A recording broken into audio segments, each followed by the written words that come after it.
میں اپنے مہمان کی طرف جاؤں گی. وسیم بھائی کوئی پیغام دینا چاہیں گے؟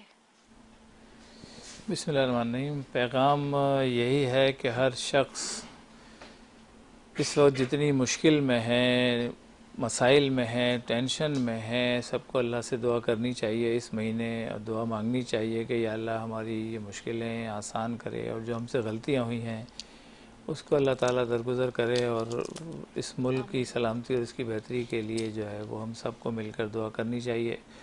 جو واقعہ آپ نے بتایا ابھی امجد صاحب کا، تو انتہائی ملنسار، انتہائی خوبصورت، انتہائی اچھا آدمی، کہ کبھی نہ نہیں کرتا تھا، کہ ہمیشہ بڑے اچھے انداز میں ملتا تھا، عزت کرواتا تھا، عزت کرتا تھا. تو اس کے جانے کا واقعی بہت دکھ ہوا تھا اس وقت، اور میں سمجھتا ہوں کہ پورے پاکستان کے عوام کو انتہائی دکھ ہوا تھا، اس لیے کہ وہ کسی سے مخالفت رکھتا نہیں تھا بلکہ سب سے دوستی رکھتا تھا. مطلب نظر آتا نا کہ ایک آدمی کہیں وہ لڑ رہا ہے، کسی سے جھگڑا ہو رہا ہے، کوئی مفاد ہے، کوئی جو زمین کا جھگڑا ہے، کوئی ایسی چیز بالکل نہیں تھی، لیکن اس کو پری پلان مارا گیا. اس کے ساتھ میں سمجھتا ہوں کہ انتہائی زیادتی کی گئی، جبکہ وہ اس ملک کا انتہائی قیمتی شخص تھا، کہ جو لوگوں میں محبت، پیار اور اللہ کا نام ہی تو دے رہا تھا لوگوں کو. تو میں سمجھتا ہوں کہ یہ زیادتی ہوئی. اللہ تعالیٰ اس کے جنت میں بڑا مقام، اور میں سمجھتا ہوں کہ بالکل دے گا، اور جو اس کی غلطیاں ہیں اس کو درگزر کرے گا. اور ہمیں بھی جو ہے اس پیغام کو لے کے چلنا چاہیے کہ عوام لوگ مشکل میں ہیں. اس وقت مسائل اتنے زیادہ ہو گئے ہیں کہ لوگ گھر میں جاتے ہیں تو لوڈ شیڈنگ ہے، رات میں کھانے کو بیٹھتے ہیں تو گیس نہیں ہے، اس کے ساتھ ساتھ باہر نکلتے ہیں تو سیوریج، پینے کے لیے پانی کے مسائل ہیں. اگر یہ کہ اتنی زیادہ لوگ ٹینشن میں زندگی گزار رہے ہیں، کیونکہ لوگوں میں رہتے ہیں، تو میں روزانہ کی بنیاد پر گیس کی بھی مسائل حل کر رہا ہوں، کیونکہ پانی آ جاتا ہے لائنوں میں، اب اس کی وجہ سے گیس بند ہو رہی ہے. پھر لوڈ شیڈنگ جو ہے ایک ہو رہی ہے، اس کے بعد پھر دوبارہ لوڈ شیڈنگ ہے. ہم نے کے الیکٹرک سے ملاقات کی، لیکن مجھے یہ نظر آتا ہے کہ الیکٹرک صرف اپنی ذاتی مفادات کے لیے کام کر رہی ہے، اس کو اور اس سے کوئی غرض نہیں ہے. انتہائی مطلب تکلیف میں ہے، لیکن ہماری کوشش ہے انشاءاللہ کہ ہم اس تکلیف کو دور کریں گے. 100% تو نہیں ہو سکتا، اس لیے کہ مسائل بہت زیادہ ہیں، لیکن ہم کوشش کر رہے ہیں کہ جتنی بھی ریلیف دے سکتے ہیں اس شہر کو، اس صوبے کو، اس پاکستان کو، وہ ہمیں دینا چاہیے. اور ہر شخص کو اسی انداز سے سوچنا چاہیے کہ دوسرے کو صحیح کرنے کے بجائے ہمیں اپنے آپ کو صحیح کرنا چاہیے، کہ ہم کتنے بہتر ہیں اور کتنا ہم کر رہے ہیں لوگوں کے ساتھ، اور کتنا ہم کر سکتے ہیں، کیا ہم کر سکتے ہیں اور کیا ہم لوگوں کو دے سکتے ہیں.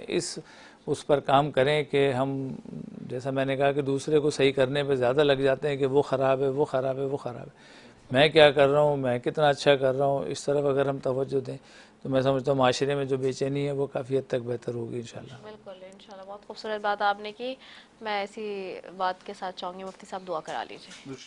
صلی اللہ محمد ابراہیم وعلی آل ابراہیم انک حمید مجید. اللہم بارک علی محمد وعلی آل محمد کما بارکت علی ابراہیم وعلی آل ابراہیم انک حمید مجید. اللہم آمین. ربنا لا تزغ قلوبنا بعد إذ هديتنا وهب لنا من لدنك رحمة إنك أنت الوهاب. يا حي يا قيوم برحمتك أستغيث لا إله إلا أنت سبحانك إني كنت من الظالمين. ربي إني مغلوب فانتصر، ربي إني مغلوب فانتصر. اللهم إنا نجعلك في نحورهم ونعوذ بك من شرورهم. افوض امر إلى الله إن الله بصير بالعباد. یا الہ العالمین، ہمارے گناہوں کو معاف فرما، ہماری خطاؤں کو معاف فرما، ہمارے ساتھ درگزر کا معاملہ فرما، پریشان حال دستگیر فرما، ہر قسم کی فتنے اور فساد سے محفوظ فرما. یا رب العالمین، ہمارے ملک پاکستان، اس کے چپے چپے گلی کوچوں کی حفاظت فرما. یا رب العالمین، اس ملک کو امن کا گہوارہ بنا. یا رب العالمین، جو لوگ پریشان حال دستگیری فرما. یا رب العالمین، اس ملک میں رزق کی فراوانی عطا فرما. ہمارے نوجوان پریشان ہیں، ان کے لیے معقول روزگار عطا فرما.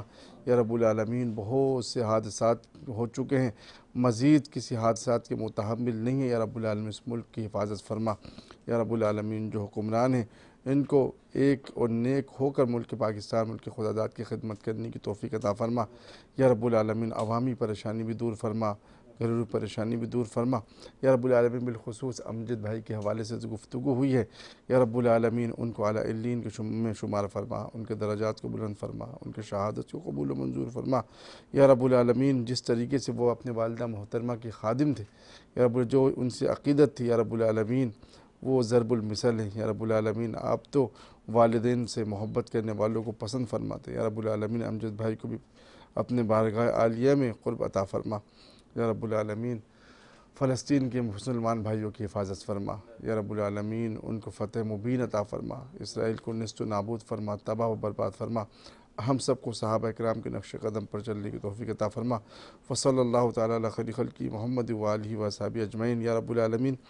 ہماری بہن دیدہ کی طبیعت ناساز ہے، ڈاکٹروں نے بھی کوئی مناسب وہ نہیں دیا، یا رب العالمین کو صحت اور تندرستی عطا فرما، باقی ایام خوش اسلوبی کے ساتھ پروگرام کرنے کی توفیق عطا فرما یا رب العالمین۔ ان کے آواز کو، ان کے صحت کو سلامت کو رکھ۔ وصلی اللہ تعالیٰ علی خیر خلقہ محمد و آلہ و صحبہ اجمعین برحمتک یا ارحم الراحمین۔ اور رب تعالیٰ سے یہی دعا ہے کہ ہماری تمام دعاؤں، عبادتوں اور ریاضتوں کو قبول و منظور فرمائے۔ اسی دعا کے ساتھ ناظرین ٹرانسمیشن کے سے اختتام لیں گے، اسی دعا کے ساتھ آپ سے کہ زندگی رہی تو کل ایک مرتبہ پھر ملاقات ہوگی۔ السلام علیکم ورحمۃ اللہ وبرکاتہ۔